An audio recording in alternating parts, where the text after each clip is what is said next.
Podcasting from the great city of Philadelphia, Pennsylvania, home of your Eastern Division leading Philadelphia Phillies, this is the TeacherCast Podcast.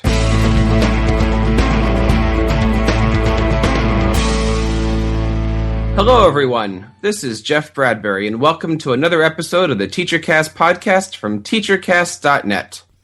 The TeacherCast Podcast is a weekly show where we discuss the 21st century technologies that teachers need to utilize in their 21st century classrooms. Today we have two very special guests with us. I'd like to welcome from the United Kingdom, Steve Wheeler, onto the program. Hello, Steve. How are you doing today? How are things in England? Hi, I'm fine. It's very dark here now because it's almost midnight, but I'm doing good. And how are things in England these days? In terms of the weather, I suppose we always talk about the weather. It's not a very good summer here at the moment. We've had lots of rain and it's been a bit chilly, so July's been a bit treacherous. In terms of other things, well, you know, it could be better economically and it could be better politically, but we're all keeping our heads above water anyway. Well, from the other side of the globe, it's not summer where you are from, Mark. It's absolutely not. It's in the middle of winter, and we're having one of our most bitterly winters that we've ever had in history, in my opinion.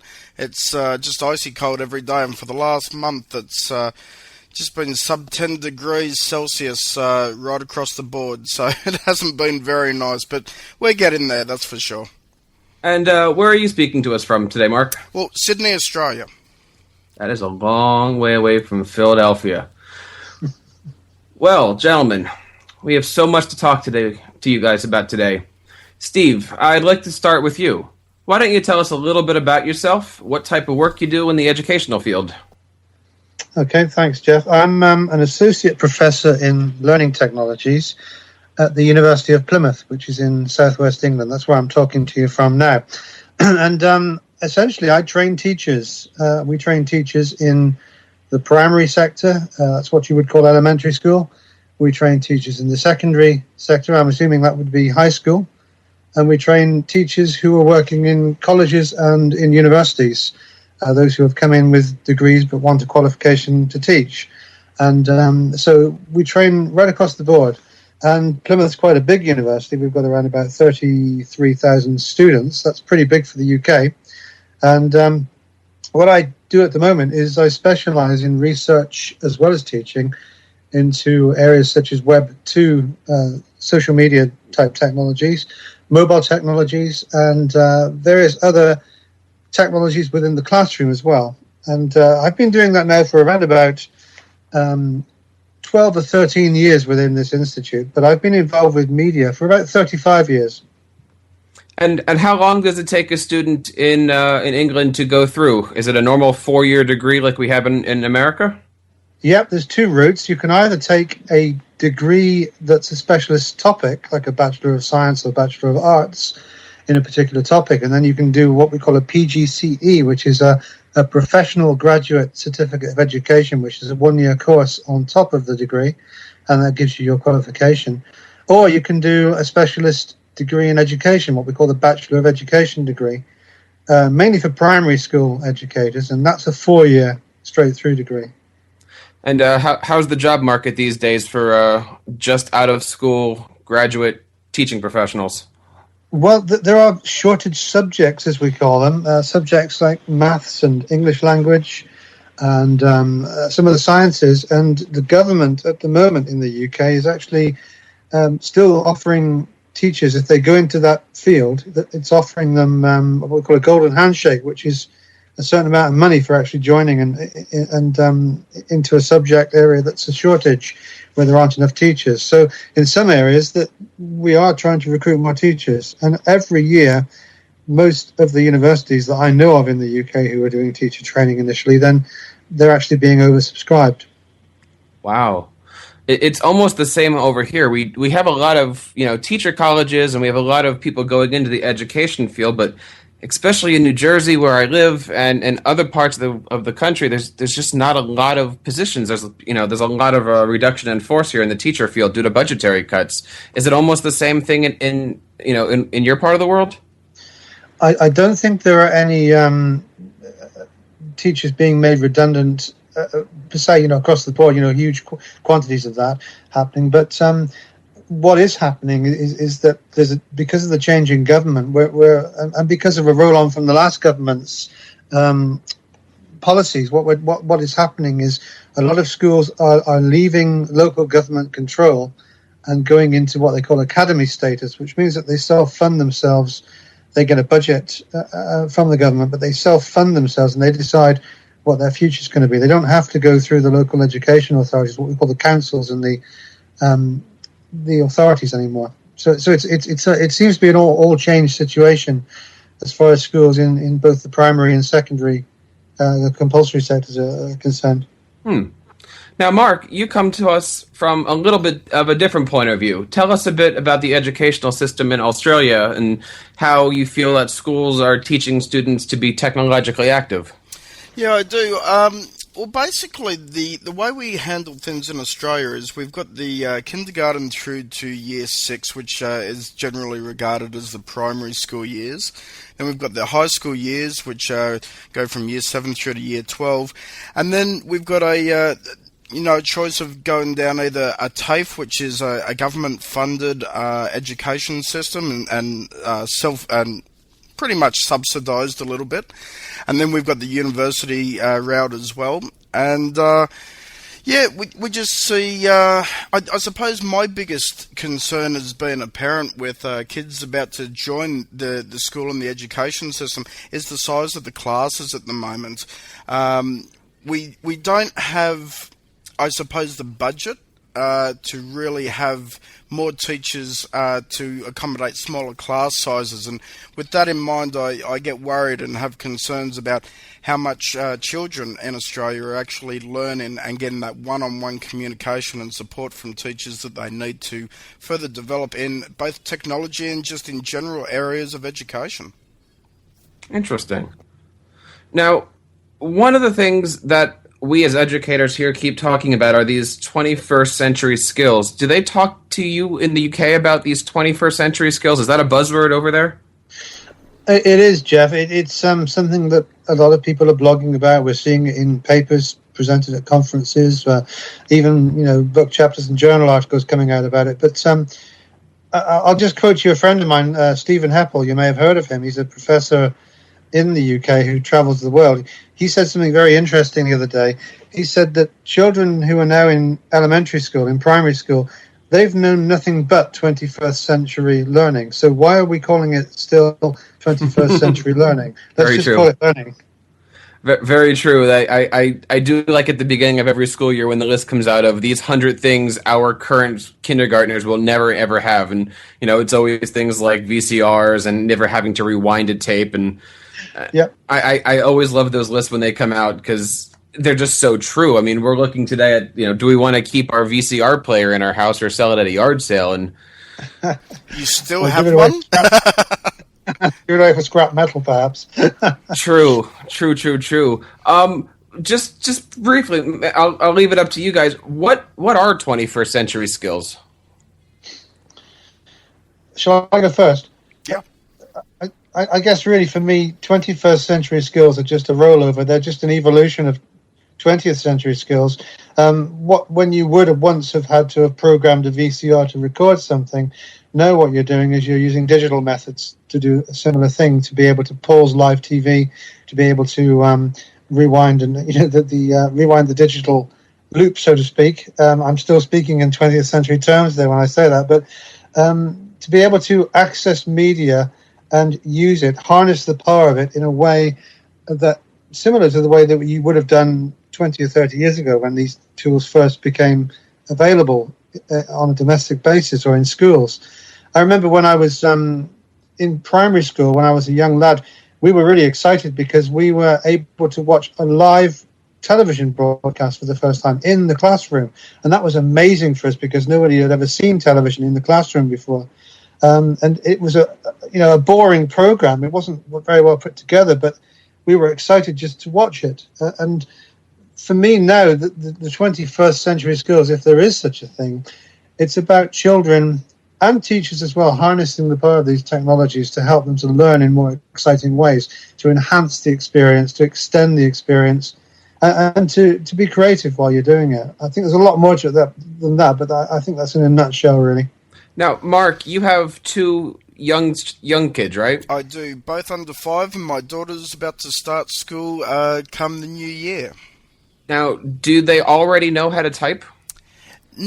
Not exactly. Now, they know where everything is on the screen. They can use the user interface on a computer. They can certainly use the user interface on a iPad. But they haven't yet got the... They understand the letters, but they haven't yet got the words in there. They try to type their name into the game box where it says, please put your name in.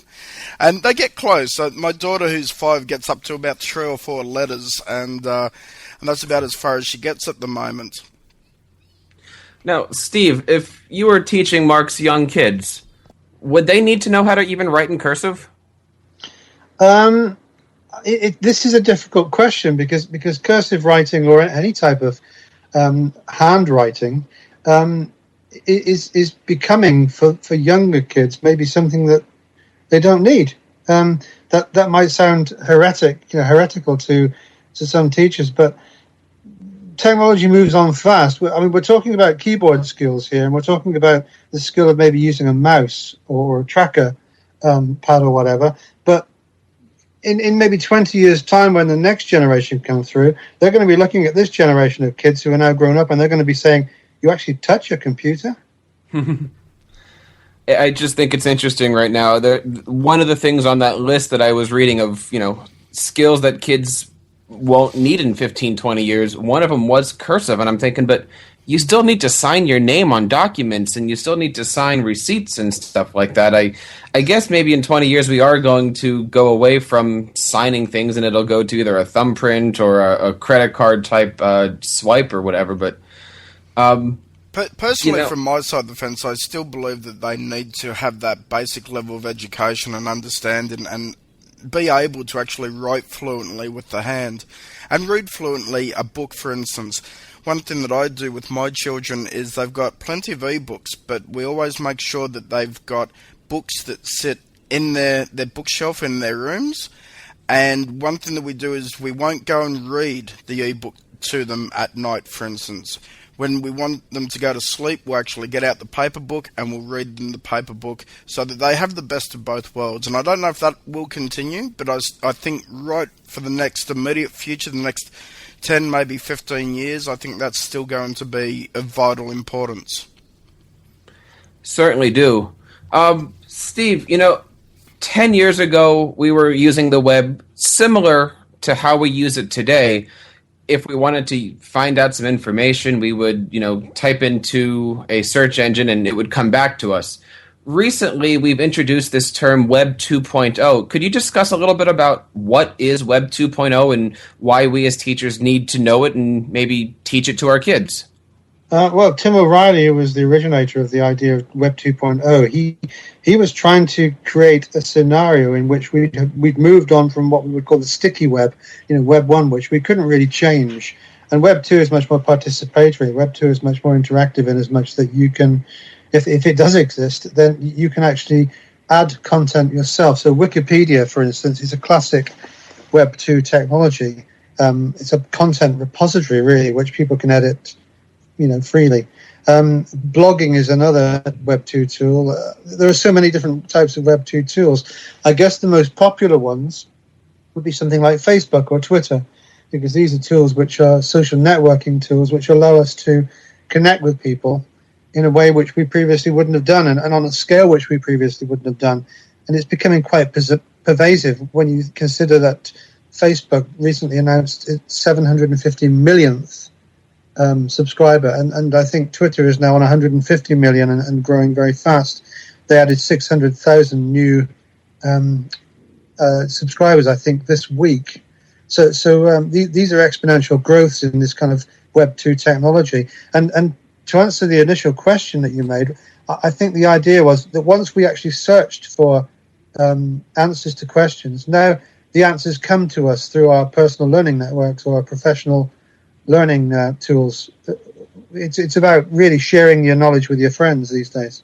Should we teach our kids to trust everything that they read? I mean, so many times you hear English teachers saying, don't go to Wikipedia for information.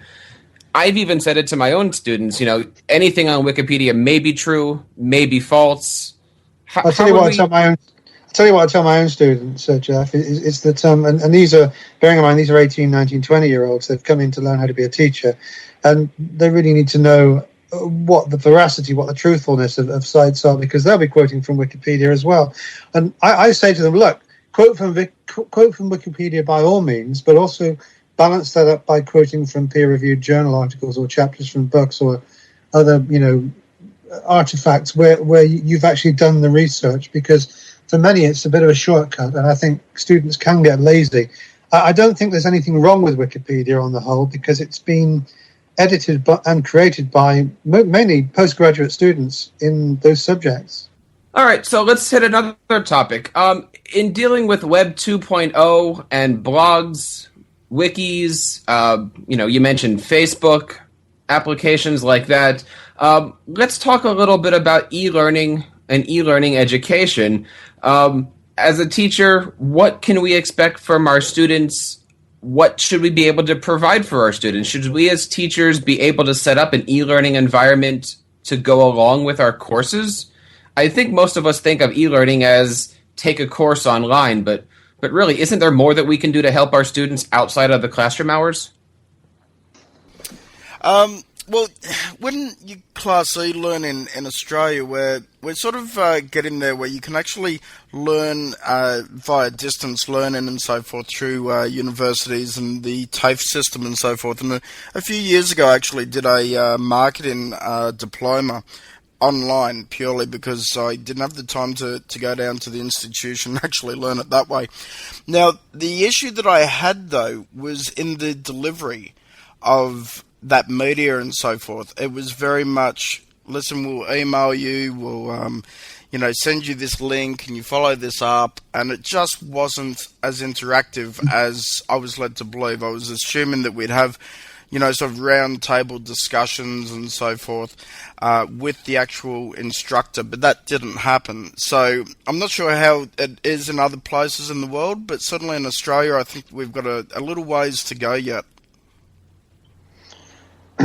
I guess for me, the secret is to find out what the E stands for in e-learning. And most people will say, well, it's electronic, isn't it? And I'll say to them, well, maybe it was once, but now we need to kind of start looking at what E can also stand for. Maybe it's about enriching or extending or enhancing or enlivening learning. And then I think you get to the crux of the matter, the baseline of it, which is if it can't extend or enhance, then don't use it. And far too often in my own country and in a lot of Europe, actually, that I get around a lot of European countries, and I see the same thing happening. They put a whiteboard into, an interactive whiteboard into a classroom and expect suddenly learning to be enhanced and enriched and extended, when in fact, if the teacher doesn't know how to use that interactive whiteboard for anything more than a display board, then what is the extension? What is the enrichment? What is the enhancement there? So really, those technologies are being used just for the sake of being there, when in fact we should design it the other way around. What can we do to enhance learning? Okay, what kind of tools can we use to do that? And what kind of tools are available? For instance, in the school district where I am, I have a lot of teachers that are now adopting and trying to embrace iPads in classrooms. And a lot of them have ended up coming over to me going, how do I do it? I have an iPad. Now what? So where do you see things going? How do we teach the teachers to use this technology? And which technologies should we push teachers towards? I think it's a case of asking teachers to decide, firstly, what personal tools they'll find useful for learning. A teacher should be a learning expert. They should be an expert in how they learn first. And then when they find personal tools that they find useful, then I think it's a case, once they've learned them and they become passionate about those tools and how they can use them for learning, then I think it's the case to introduce them into their own classrooms. And a lot of, it seems to me that a lot of schools are getting it back to front. They're buying in lots of these tools without the teachers really, firstly, understanding the pedagogy that kind of can attach itself to those tools, and then secondly, actually endearing themselves to it and thinking, yeah, I can use this without the kids laughing at me because I can use it effectively. And so I think it's about familiarity as well as about the purpose-driven nature of the tool. Yeah, there's certainly no use in the students teaching the teacher, that's for sure. And that happens so often with teachers I know out here in Australia where, the kids go to school and they've got a bit of a background in technology like my kids do, and the teachers just say, I didn't know how to do that, but you know what, the students taught me how, so I think that needs to change. So true. Absolutely, yeah. At what age do you think we should be sending students to school with iPads, with laptops? Day one, kindergarten. But let me be clear on this. I think it needs to be in moderation, and from, say, kindergarten level through to the age of 12, which would be year 6 in Australia, I feel that they should have a computing sort of studies maybe twice a week, no longer than about half an hour to 45 minutes each time. And then at the high school level, I believe that it should be primarily then on iPads or computers, in my opinion. I tend to go along with that, but I think in primary schools, in elementary schools, we can go even more deeper than that. One of the kind of pet hates I've got at the moment is the idea of the ICT suite for kids, where you stick them all in one place because that's where the computers are, and you tether them with a computer. I mean, we don't do that with pencils or with pens, do we? We don't have a pencil suite, so why should we have an ICT suite? Can't we give them all handheld devices or mobile devices which they can move around the school and get them into the idea of seeing that learning and ICT, information technology, are kind of can be synonymous with each other. You don't have to go to one place to be able to learn with a computer. That's a good point, and one that I wouldn't have thought of in the past. It's very much like, this darkened room at the end of the hall that the students go to once a week to learn computer studies. It's not exactly encouraged when it's done like that. I wouldn't have thought of it that way. No, I think that's a great point. I know a lot of schools out there are adopting, computer labs or notebook labs or netbook labs or even iPad labs these days, and it's really just what device is in front of you. The kids are still sitting in rows, taking notes, taking lectures, and you're right, they're not getting up and actually learning how to use the devices. I really still think it's because the teachers don't know how to teach with them. One example is at the beginning of the year, when my kids come in, I tell them I have a Twitter account for our classes. Half of my kids have never seen Twitter. Half of my kids don't know what Twitter is. And when my parents come in for back to school night, they still think that Twitter is a way that their kids can tell each other what they're using for breakfast. And so how would you suggest that teachers either use a social site like Twitter or, for instance, I use Twitter to post my daily homework, thinking that the kids can get it on their phones, the parents can pick it up, and we can have better communication. Steve, how do you use Twitter, or do you use Twitter in your classrooms? I do, mainly with my teacher educators, of course, and I use it mainly as a demonstration tool to show them the connectedness of the society that they're living within, and the fact that they can actually lock in and have conversations with real experts in the field around the world. But I'm also advocating that in schools where there are various subjects being taught, that Twitter can actually enhance and enliven that. So, for instance, you can have a language tandem whereby the teacher, if you're teaching French, for instance, the teacher can tweet out a phrase in French, and the students all have to send their own individual replies back, either in French or maybe a translation into English or another language. Another one that I advocate is in history, where the teacher or one of the students can actually create a fake account of a historical figure, and then they tweet in the language and in the culture and in the kind of the events of that time, and the other students follow and make comments and interview that person. So there are lots of ways that you can use Twitter to enliven and enhance learning. Now, if you walk into a classroom, let's say, Steve, and out of 15 kids, 7 of them have Twitter accounts and the rest don't, do you feel that you, as a teacher, should say, go out and get yourself a Twitter account? We're going to be using this. Do you feel like you should be forcing this kind of technology down on students? Well, if you've got, if you're doing, say, an experiment, do you force a Bunsen burner onto children? Do you force a test tube onto them? No, you provide the same for everybody because that's part of the learning kit. And Twitter is just another tool.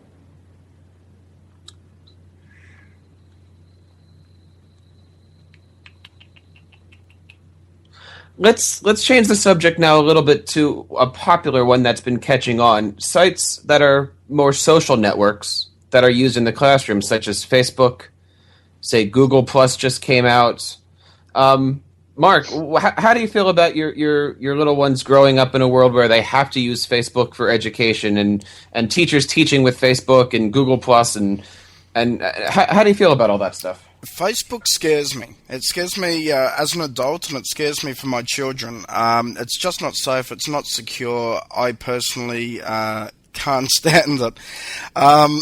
However, I've been looking into the Google Plus social network, which is basically, I'd say probably the same as Facebook, but a more professional and a more confined space that can be controlled and so forth.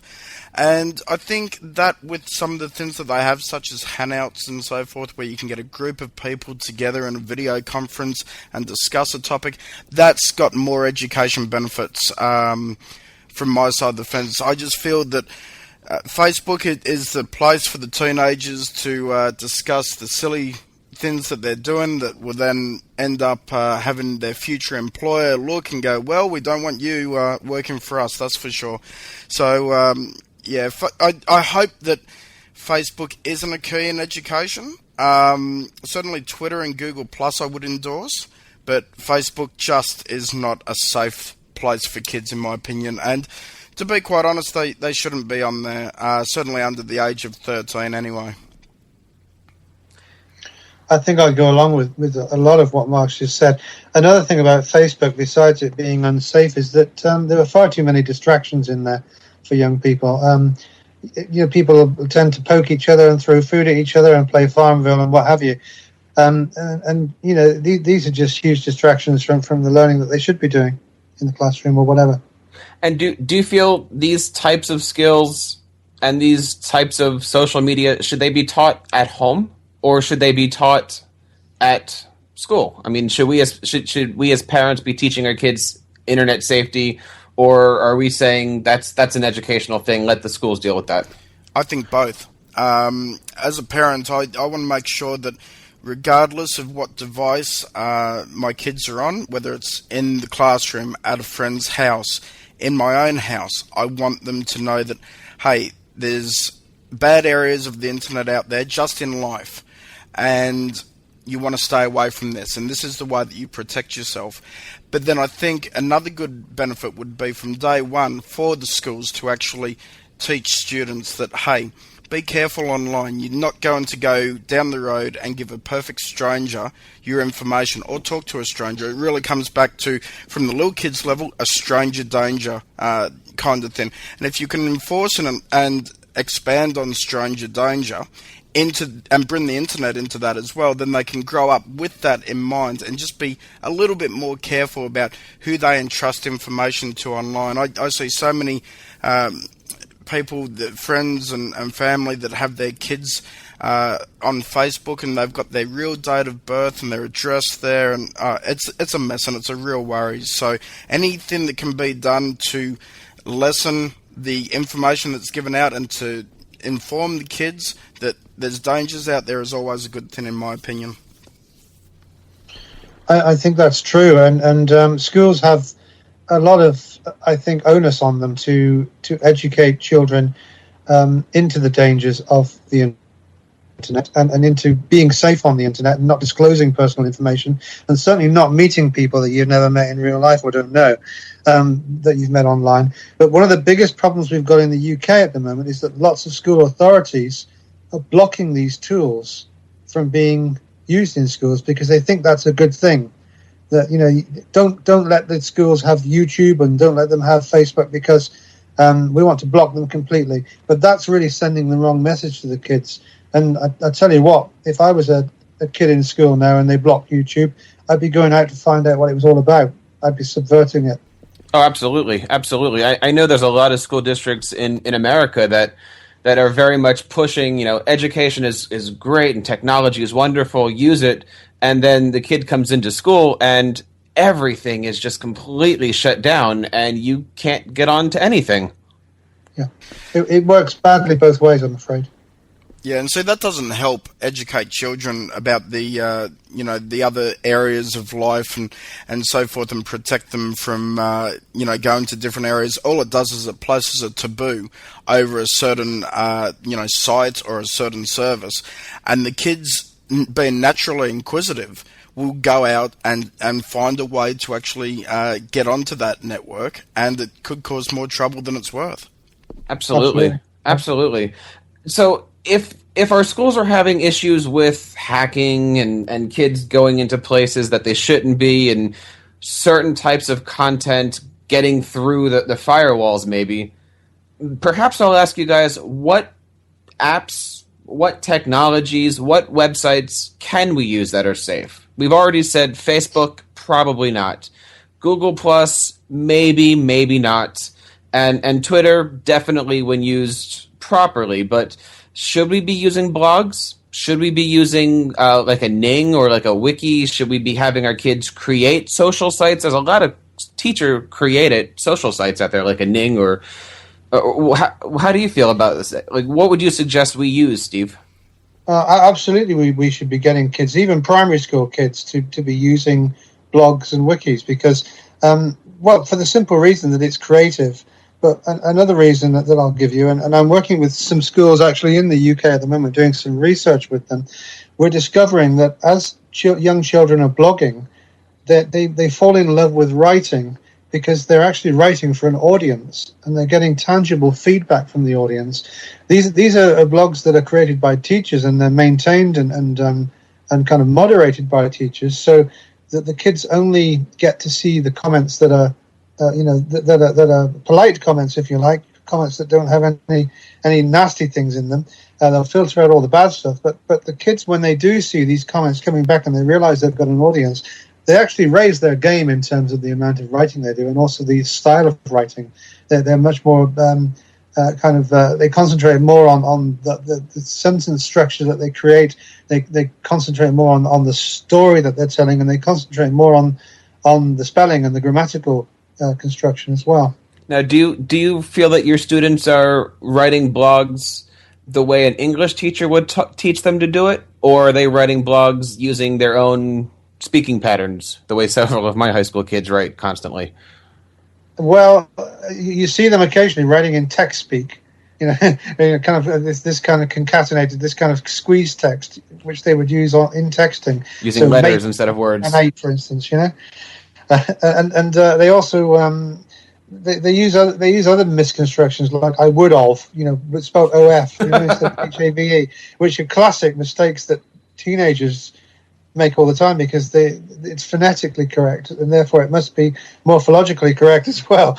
But of course it's wrong, and so when they realize, even my second and third years, when they realize they've got an audience out there reading their work, and it becomes a surprise to them. After they've gotten over the surprise, then they go back and they start editing the wiki, or they go back to the blog and revise it. And I've got evidence that shows that this is happening quite a lot. Are there any apps that you feel that we should stay away from? Me? Well... And I'll post the question this way. Is there any that are better than the other? For instance, there's 2 or 3 dozen blogging apps out there. Are there ones that you would recommend over others? I would recommend Blogger, and I would recommend WordPress as probably the 2 easiest blogging tools available. I mean, there are others as well, but I think my experience mainly is with those 2, and I've found them very easy to use.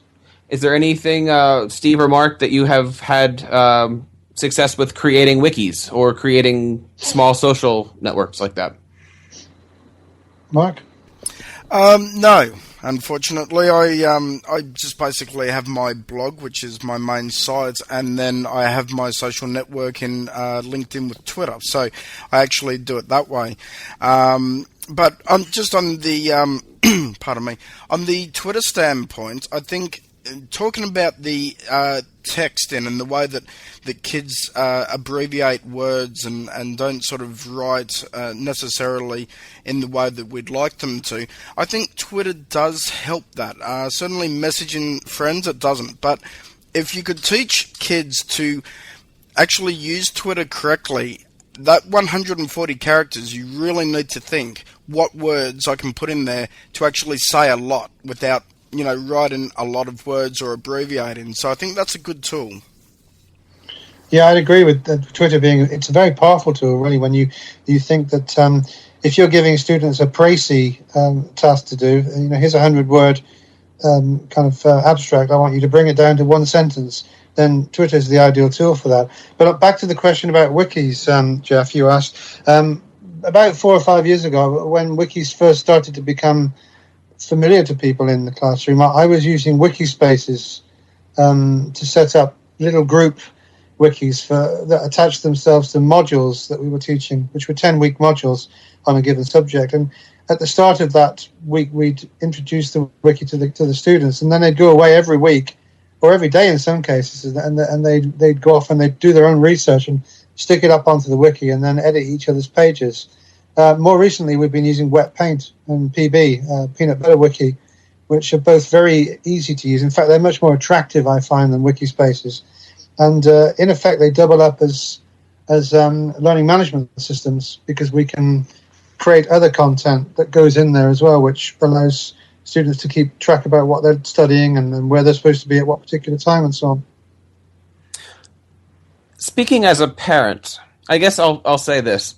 Speaking as a teacher, it's easy for us to say, I don't know how to do that. It's going to take too much time. I don't have the time to do that. I don't have the time to put all that together in my curriculum. As a parent, are we at the point where we should start to say, you're a teacher, it's your job to have a website. It's your job to have all this extracurricular stuff lined up for your students. This is the 21st century, get with it? Or where do we feel we are with, thinking of our kids and education here? Well, I'll be quite honest. I believe that teachers need to have as much in the 21st century technology as possible and have the knowledge to back up what they're doing and so forth. However, I don't believe it should be to the detriment of their personal lifestyle to keep a blog or a website up to date. I believe that through the schools and the education departments worldwide, that the teachers should be not only given time to be educated on the latest technology and the pitfalls and the positives, but they should be given time to actually, and paid time, mind you, to actually keep all this information flowing and make sure that it gets delivered concisely and accurately to students. Yeah, I think teachers are some of the busiest people on earth. Anybody who's a teacher, and we all are, and I'm married to a teacher as well, and one of my daughters is working towards being a teacher as well, and we know that they're busy people. We know that we haven't got enough time to blow our noses, so to speak. So, Mark's right about getting some time available, ring fencing some time perhaps to, within school hours to actually be able to do these kind of things. But on the other side of the coin, I've just written a series of blogs on blogging for teachers, and one of them was entitled something like 7 Reasons Why Teachers Should Blog. I think it's had 5,000 hits in the last 3 weeks, because a lot of teachers seem to be coming in and reading it and making comments about it, mostly positively. And one of the things I've said that is a must, one of the reasons why teachers really, really should blog, even if they keep it to themselves and don't publish it, is that in the act of writing, as Daniel Chandler said, you are written. What he meant by that, I think, was that we can crystallize our thoughts, our abstract thoughts, into concreteness. And as we write, we begin to understand more about what we're thinking, and it begins to reveal to us what are the important things within those thought processes. So really, blogging can be more than just an online diary, but if it is just a private online diary, it can still be used creatively to get you to crystallize your thoughts and make things more concrete. And what do we say to the teacher that might come back and say, I'm kind of nervous about doing all this stuff, and you don't want to put too much of yourself out there. You might get in trouble. You might, having a student find you, learn more about you. We always have that barrier as a teacher of not wanting to cross the student-teacher line. If you start blogging, is there that issue in the UK or in Australia? In Australia, there is. There's been a couple of cases of inappropriate posts and photographs and so forth going up, but it's in the minority. And I don't think for a minute that that's the general teacher body, that all the teachers are sort of represented. And I think most teachers would be aware of the pitfalls and wanting to not go down that track, and maybe they just need a little bit of hand-holding in that case to make sure that they don't go down that track. Yeah, I think that's true. I think with a bit of prudence, with a bit of knowledge about the filtering systems and moderation systems that can be applied onto blogs, most teachers would do it, I think. There are crossing the line points where you don't friend where teachers don't friend their students on Facebook, for instance. I tend not to friend my students either, and they're adults. So there are unwritten rules, I suppose, but and there have been a few cases in the UK where teachers have friended students on Facebook, and then it's gone a little bit, it's unravelled, and things have gotten out of hand, and dangerous things have happened. But generally speaking, if a teacher is going to set up a blog, then they can't expect too many people to read it to begin with. That's the start fact. And until you've blogged for quite some time, normally you're not going to get any readers, and unless you're really famous. And then eventually, as you blog, and the more you blog, the more it gets around to people, and the more people will come and read it and keep coming back. Twitter is a great way of emphasizing new blog posts, of course. Whenever I write a new blog post, I tweet it out, and that way I increase my traffic. So it depends on whether you want traffic or not, and then it depends on whether you want comments or not. And then it depends on what you do with those comments when you get them. So there's a lot of factors involved in it. I completely agree with that. All right, let's take a little bit of a left turn here as looks like we're approaching about the 45-minute mark or so. Let's say I was a teacher and I'm really interested in incorporating some of these 21st century skills, some of these Web 2.0 tactics that we've been talking about, but I don't work in a very big school district. I don't have a lot of budget, and basically, if I want to use it, I got to go out and pay for it myself. Mark, maybe you could start here, but what are some of the apps that natively come with Windows or Mac that we might be able to use for podcasting or blogging, or what are some of the things that you use? I know you're a very big native OS person here. I am, and there's not a lot, I've got to be quite honest, on the Mac side of, blogging and podcasting. There was iWeb, but unfortunately the support and the continued improvement of that application is going away, so I wouldn't recommend that. But when you've got sites like Blogger, for instance, and then you've got Twitter, I think these can sort of be used and linked in together, and being both free, and correct me if I'm wrong, but I believe that Blogger's free. Yes. I think that's a fairly good set of tools that you can get on any platform. It doesn't have to be Mac. It could be one of these little, portable triple E, e-learning laptops and so forth that are really cheap at the moment, and you could actually create your blog and Twitter out just on those, and they're quite adequate for what I feel a lot of people, and certainly teachers, would need to get the information out. How they would then get that information to students who perhaps don't live in financial sort of systems that can afford them the correct computers, and that is another story.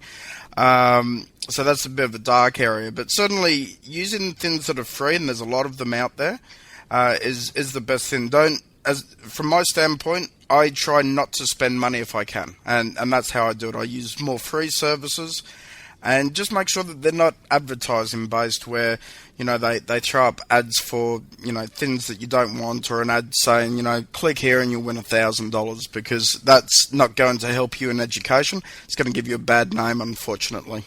Those don't work? Well, look, I don't click on them, and I wouldn't recommend anyone does. I've got about 4 or 5 free iPad 2s coming, Mark. What are you saying? Really? I'm saying it sounds good. It sounds too good to be true. In fact, most of my Twitter users have been trying to get me free iPad 2s for whatever reason. Steve, there are lots of free tools out there. Mark's right, and I tend to use all the free tools.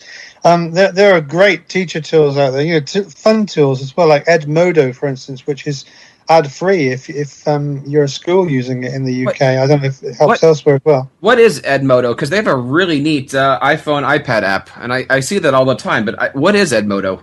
It's like a kind of blogging tool, really. I think it's kind of it allows you to create text and pictures and images and so on, and send them out to people to read it. So, but it's specifically for education within schools, and that's the whole point of it, and therefore it's ad free. And there are lots of other tools like this as well. Have you heard of Blabberize? No, I haven't. That is absolutely hilarious. With Blabberize, what you can do is you can take a picture of any famous celebrity, like, I don't know, David Cameron or Barack Obama or I don't know, Lady Gaga or whatever, and it will animate them as you talk over them, as you create the words for them to say, and record it. Then it plays it back, and their mouth moves in time with the words that you've spoken. It's just hilarious, but it's so creative because the kids love it, and they can, create all sorts of scenarios and cartoons from it and tell stories. And what's that site called again? Blabberize. We'll have to put a link to that one on the site. That seems pretty fun there. Well, and there are dozens of others as well. I'm thinking of little tools that I've got actually as free, well, not freebies, but as a part of the Windows tools that I'm using here at the moment. I've got a little tool called Snipper Tool. Have you seen that one? And the snipping tool, essentially, it's within your accessories in Windows, and all you do is you activate it, and then you can take a screen capture of any part of the screen in front of you, save it as a JPEG image or a GIF image, and then incorporate it into your blog or whatever. And I find tools like that so simple to use, and I take them for granted, but without them, it's sometimes very difficult to capture a part of your screen. I think there's a lot of free things that come natively with your machine, whether it be Mac or Windows, that it's just not promoted. I mean, iMovie is so simple, and I have a lot of teachers saying, oh, but I don't have a Mac, I can't do that. Well, Windows Movie Maker is beautiful, and it works just as well. Yeah, our students use that a lot. We use them with flip cams. We take the flip cam out, the the little flip cams with the USB port in them. Yeah. And they go out and record maybe 10 minutes of movie or 20 minutes or whatever. They come back and they bring it down to 2 minutes by editing it through Movie Maker.